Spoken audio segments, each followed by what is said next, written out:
예, 시험이 있는 곳에 준비가 있다. 시험이 있는 곳에 준비가 있다라는 제목으로 하나님 말씀 증거하도록 하겠습니다. 우리 1절 다 같이 한번 읽겠습니다. 시작. 그 일 후에 하나님이 아브라함을 시험하시려고 그를 부르시되 아브라함아 하시니 그가 이르되 내가 여기 있나이다. 여기 보니까 하나님이 아브라함을 시험하라고 부르셨다 이렇게 얘기를 합니다.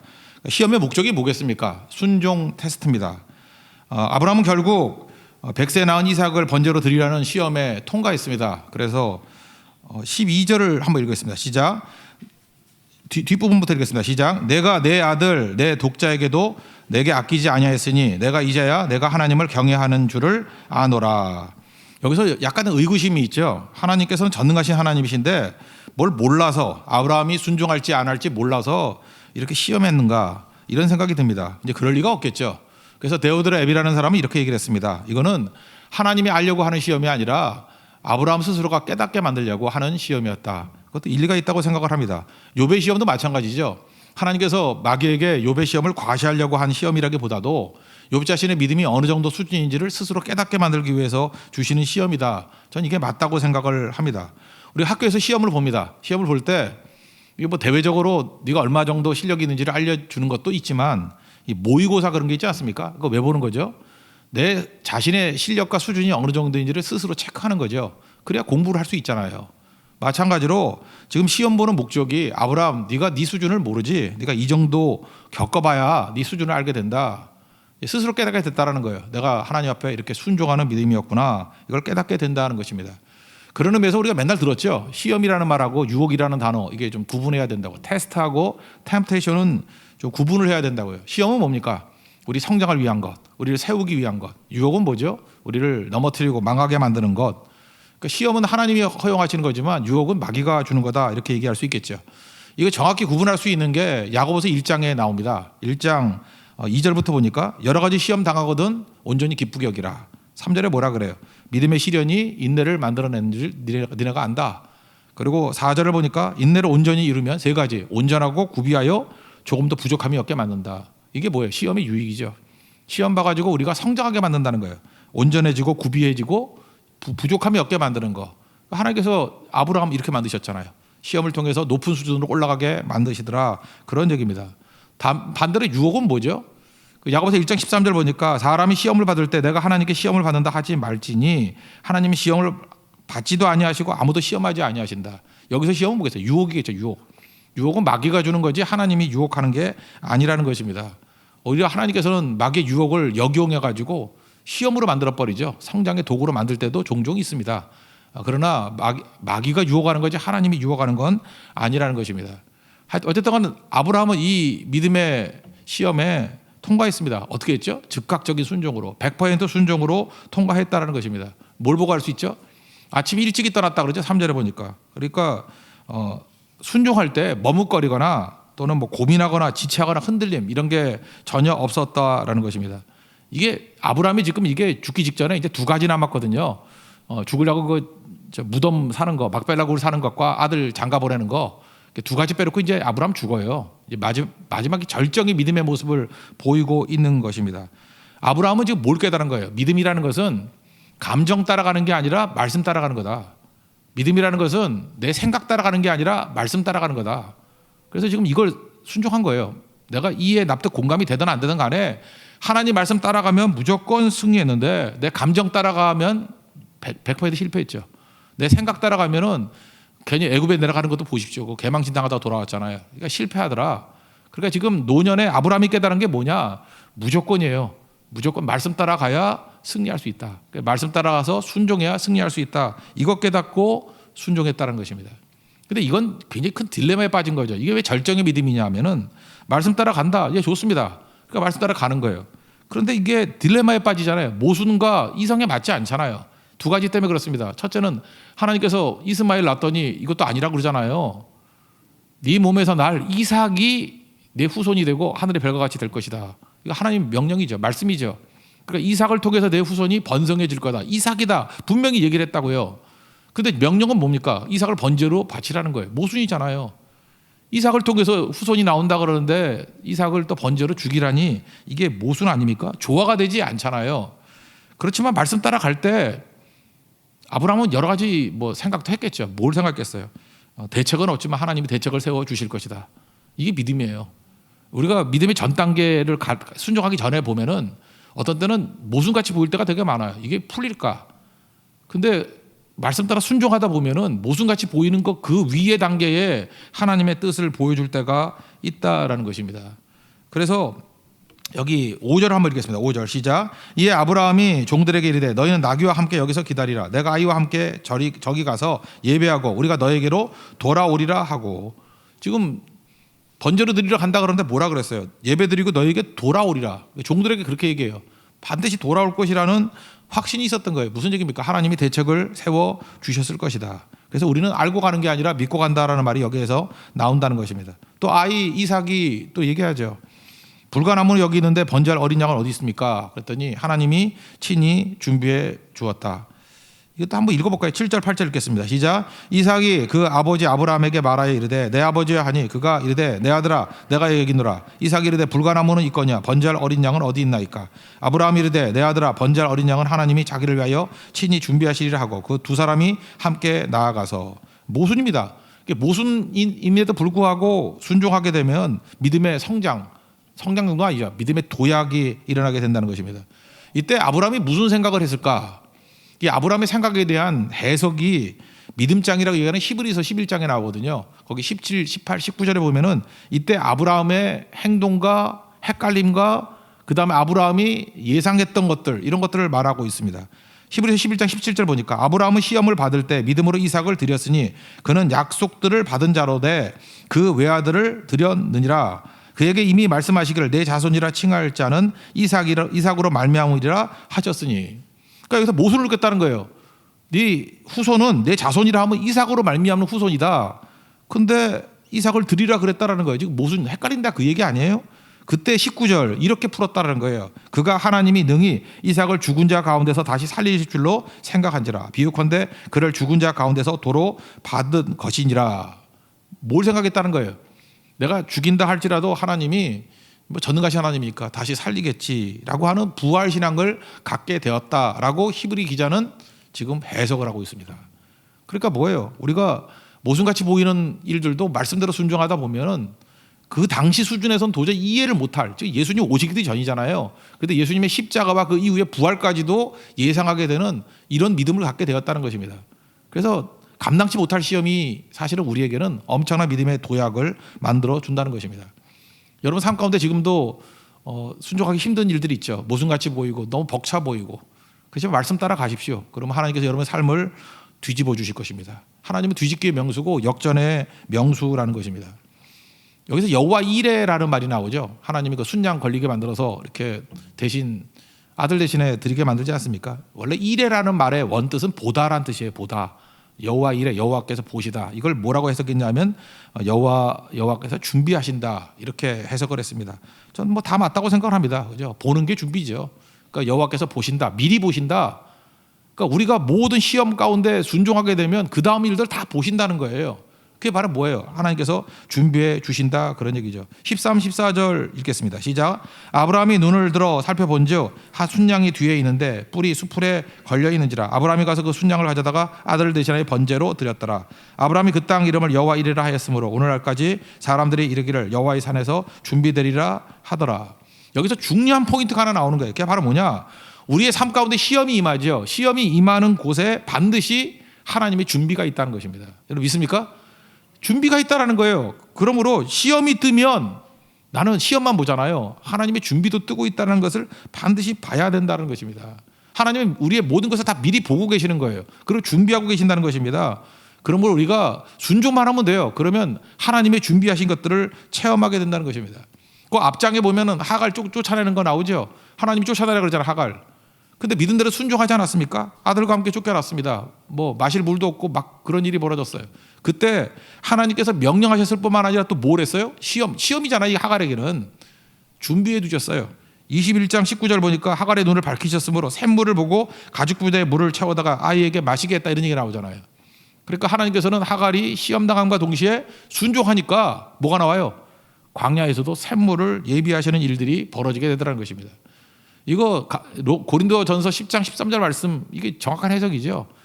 우리가 시험 당할 때 감당할 힘 주시든지 피할 길 주신다는 거. 한번 읽어드릴까요? 사람이 감당할 시험 밖에는 너희가 당한 것이 없나니 오직 하나님은 미쁘사 너희가 감당하지 못할 시험 당함을 허락하지 아니하시고 시험 당할 즈음에 또한 피할 길을 내사 너희로 능히 감당하게 하시느니라. 우리는 시험이 너무 벅차다고 생각해요. 왜 이런 게 내게 임하나? 근데 감당할 힘 주신다니까요. 그리고 피할 길 주시는 거예요. 그게 바로 뭐예요? 하나님께서 준비하신다는 거예요. 다 준비해 주신다. 그것 때문에 우리의 인생이 업그레이드 되고 훨씬 나은 인생이 된다라는 것입니다. 그러면 하나님께서 하시는 패턴이 이래요. 시험 주셔요. 시험 주시면 우리가 할 일은 뭐죠? 순종해요. 그럼 뭘 봐요? 하나님의 준비하심을 본다고. 이게 믿음의 역사예요. 근데 이 선순환으로 가는 게 안 되는 이유가 뭐죠? 순종을 안 하니까 하나님의 준비하심도 잘 보질 못하는 거죠. 그러니까 인생이 힘든 거고 뭐 괴롭고 인생이 힘들고 괴롭다 그런 게 많은 부분들 보면 불순종 때문에 나타나는 일들 아닙니까? 어차피 망할 거면요 불순종해서 망할 바에야 순종하고 망하자 그런 마음으로 한번 가보세요. 안 망해요. 시험이 오면 순종으로 대응해야 됩니다. 시험은 무조건 순종으로 대응해야 돼요. 말씀대로 순종으로 대응하면 하나님이 준비하신 것을 보게 된다. 이게 도식이라는 것입니다. 우리 이거 깨달으라는 거예요. 뭐 너무 뻔한 것 같은 뭐 도식 같은 뭐 고전적인 예를 하나 든다 그러면 100% 순종해 가는 얘기예요. 옛날 얘기입니다. 옛날엔 그 섬유업이 한국의 주요 산업 아니었습니까? 40년 넘게 섬유업 하시던 어떤 분의 이야기예요. 과거에는 전성기고 요즘에는 뭐 사양 산업이 그런데 하여튼 이분 지금도 뭐 잘 나가는 분이기도 합니다. 근데 이분이 이런 얘기를 해요. 섬유 산업 이거 하면서 어려움 없을 때가 한 번도 없었다는 거예요. 뭐 옛날에는 뭐 그 부흥했기 때문에 뭐 잘 된다 그것도 아니고 그때도 어려웠대요. 언제나 어려워요. 사업이 쉬울 때가 언제 있습니까? 그렇지만 항상 새벽마다 엎드림으로 하나님께서 길을 보여주시고 길을 찾게 해주시더라. 예수님이 그랬잖아요. 나는 길이요 진리요 생명이라고. 길 방법 가르쳐 주시고 진리가 뭐예요? 빛을 비춰주시고 생명이 뭐예요? 힘 주신다는 거, 에너지 주신다는 거. 그래서 어려울 때마다 엎드림으로 말미암아 사업의 모든 순간순간을 헤쳐나가게 되었다. 그러면서 여러 가지 일들이 있지만 그중에 한 가지 일화를 소개해 주는데 이런 거예요. 섬유산업 전성기였답니다. 그런데 자기가 어떤 큰 회사 대기업에 납품을 했대요. 그 회사에 납품하는 게 자기 생산량의 70%래요. 70%를 납품을 할 정도니까 뭐 호황기죠. 그 대기업에. 그렇지만 우리가 보면 알다시피 한 기업에 70%를 매달린다 그러면 과도하게 집중된 것이죠. 근데 하루는 그 회사 임원 중에 한 사람이 갑자기 갑질을 하더라는 거예요. 그게 바로 뭐냐? 주일에 납품하라는 거예요. 주일에. 이분이 예수 잘 믿는 장로라는 거 다 알면서 주일에 납품하라는 거예요. 이분이 고민이 되죠. 그래서 이 믿음 되게 좋은 분이니까 그것도 알고 그러는 것 같아가지고 안 된다고. 나 예배 드려야 된다고. 월요일 날 하든지 토요일 날 뭐 미루든지 하겠다고. 근데 주일을 그렇게 고집하더라는 거예요. 그러더니 그 임원이 그렇게 얘기하더라는 거예요. 납품이 중요하냐 예배가 중요하냐 이렇게 묻더라는 거예요. 뭐 묻자마자 대답했다. 예배가 중요합니다. 그랬더니 쓴맛 좀 봐야겠군. 물건 다 빼 그러더라는 거예요. 그때부터 이제 문제가 생겼다는 거예요. 그죠? 그 70% 납품하던 거래처가 끊어지게 되었습니다. 믿음 되게 좋은 분이죠, 그죠? 그래서 이러면 또 하나님께서 기적적으로 뭐 또 다른 대기업 2개를 붙여줘야 되는데 그럴 리가 없겠죠. 예. 죽을 고생했다는 거예요. 1년 동안 죽을 고생 다 했다는 거예요. 그래서 간신히 살라고 뭐 이리저리 뛰다 보니까 다른 거래처, 작은 거래처들을 얻어가지고 뭐 한 50에서 70% 정도 커버는 했지만 쉽지 않은 삶을 살았답니다. 근데 그 다음 해에 그 기업의 회장님이 오시더니만 뭐 어디도 잘 안 됐는가 봐요. 그죠? 그 임원 잘라버렸대요. 임원 뭐 임기 뭐 2년밖에 안 되니까 중간에 잘라버리고 그래서 찾아와서 그러더라는 거예요. 이전보다 더 많은 물량 오더한다고. 왜냐하면 당신하고 끊어진지 몰랐다고 그러면서 1년 있다가 오히려 있던 그 거래처 다시 연결이 되고 그 거래처가 끊어졌기 때문에 또 넓혔던 거래처들이 있죠. 그러니까 거래처가 다양화되고 그리고 물량은 더 크게 늘고 이분의 예예요. 이게 한 가지 에피소드인데 이런 게 자기 인생 가운데는 수십 건이 있었대요. 수십 건이. 그러니까 계속 그랬대요. 시험이라고 생각하면은 자기는 철저히 말씀대로 순종했대요. 그랬더니 하나님이 준비하신 것들을 경험하는 거. 너무 많아가지고 이분들 그 책을 쓰라 그러는데 말렸죠. 안 팔린다고. 예, 그러니까 패턴이 다 똑같은 거예요. 왜냐하면 제3자가 보기에는 재미가 하나도 없어. 뻔해 보이는 거예요. 시험이 오면 이분은 말씀대로 순종으로 대응하는 거예요. 매번마다. 그랬더니 하나님 여호와 일에 하나님의 준비하시 하나님 미리 보시고 준비하신 것들을 체험하는 거예요. 그러니까 듣는 사람들은 순종 안 해본 사람들은 거짓말 같죠. 지금도 제가 그랬잖아요. 이거 뻔한 얘기 한다고. 순종한 사람들에겐 뻔한 얘기예요. 그렇죠? 순종 안 한 사람들은 이해가 안 되는 거예요. 이해가 안 가죠. 지어낸 일 같다. 말도 안 되는 일 같이 보인다. 명심하십시오. 시험이 있는 곳에 하나님의 준비가 있습니다. 믿습니까? 그 믿고 나아갈 수 있는 하나님의 거룩한 종 되길 바랍니다. 그게 오늘 중요한 메시지라는 거예요. 두 번째 메시지는 이겁니다. 아들의 순종이에요. 이삭의 순종. 이건 아브라함의 순종만 얘기를 했는데 이삭의 순종도 대단한 거죠. 사춘기 이삭입니다. 왜 그러냐면 그 등짐 메고 갔잖아요. 나무 메고 갔잖아요. 그 10살짜리 애가 멜 수 있나요? 못 메죠. 그 무거운 나무 메길 정도면은 적어도 한 17세 정도는 되는 사춘기라고 생각을 합니다. 6절을 보니까. 이 내용은요. 이 모리아 스토리는 예수님의 십자가 스토리라고 봐도 된다고 생각합니다. 이게 오버랩돼 있어요. 이 자리가 어느 장소냐면 예수님 십자가 지시던 장소죠. 모리아산이. 역대하 3장 1절을 보면 솔로몬이 성전 짓고 난 다음에 장면이 이렇게 묘사합니다. 역대하 3장 1절이에요. 솔로몬이 예루살렘 모리아산에 여호와의 전 건축하기를 시작하니 그곳은 전에 여호와께서 그의 아버지 다윗에게 나타나신 곳이요 여부스 사람 오르난의 타작마당에 다윗이 정한 곳이라. 그러니까 이 자리가 어떤 자리냐면 모리아산인데 모리아산이 어떤 자리예요?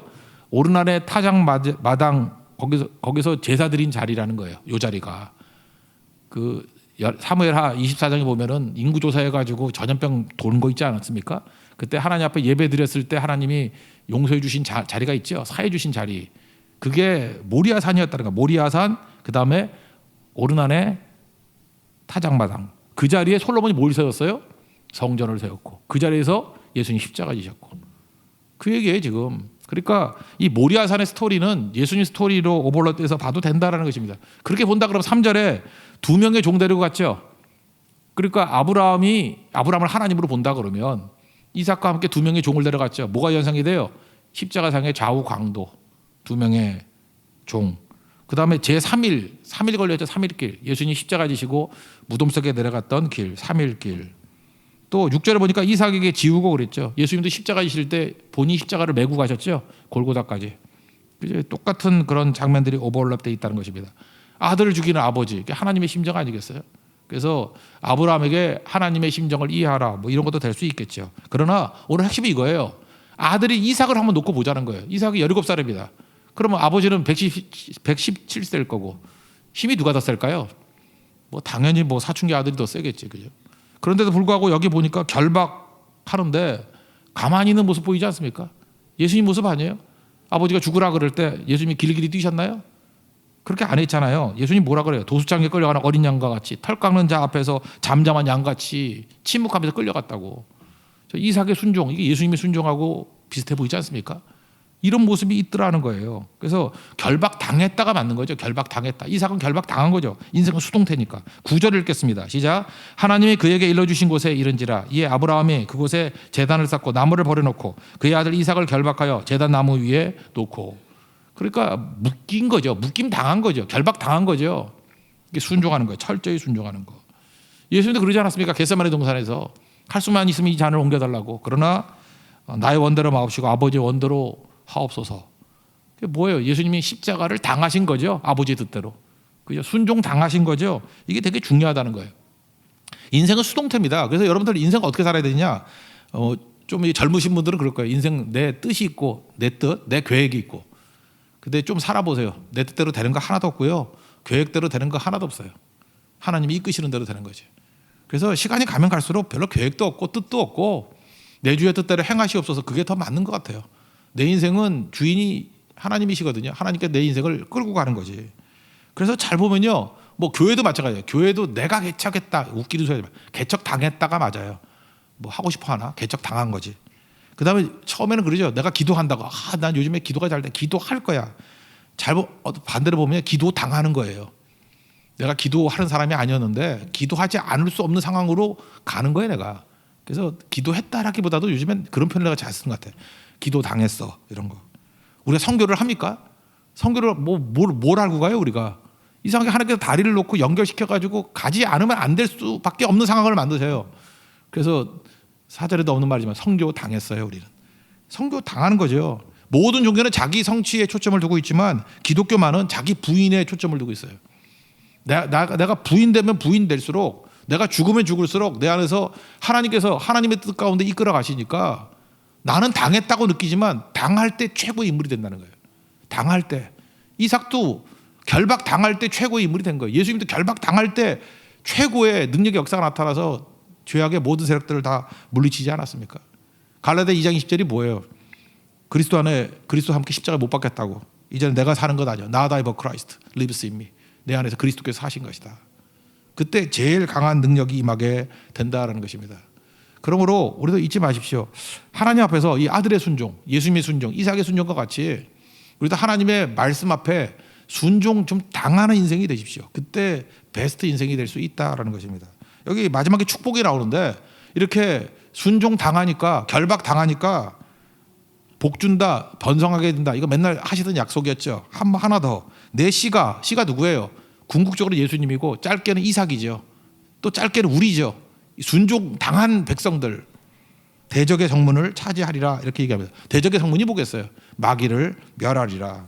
17, 18절 읽겠습니다. 시작. 내가 내게 큰 복을 주고 내 씨가 크게 번성하여 하늘의 별과 같고 바닷가의 모래 같게 하리니 내 씨가 그 대적의 성문을 차지하리라. 또 내 씨로 말미암아 천하 만민이 복을 받으리니 이는 내가 나의 말을 준행하였음이라 하셨다 하라.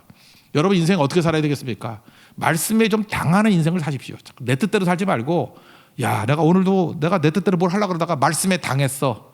말씀에 당한 거예요. 말씀대로 내가 순종한 거예요. 나도 모르게. 내가 오늘 뭐 놀러 가려고 내 뜻이 있었는데 또 성교에 당했어. 하나님 말씀에 이끌려가는 거예요. 말씀에 이기지 못하는 인생. 자꾸 말씀에 이기려고 그러지 말고 말씀에 좀 지십시오. 지는 인생이 되는 거예요. 하나님께 잠깐 이기려고 그러지 말고 하나님께 지는 인생. 나중에 야복강가에서 야곱도 하나님한테 진지까 그게 이긴 거다 그러잖아요. 이스라엘 그게 뭐예요? 하나님과 겨루어 이겼다는데 그 이긴 거예요? 실제로 졌잖아요.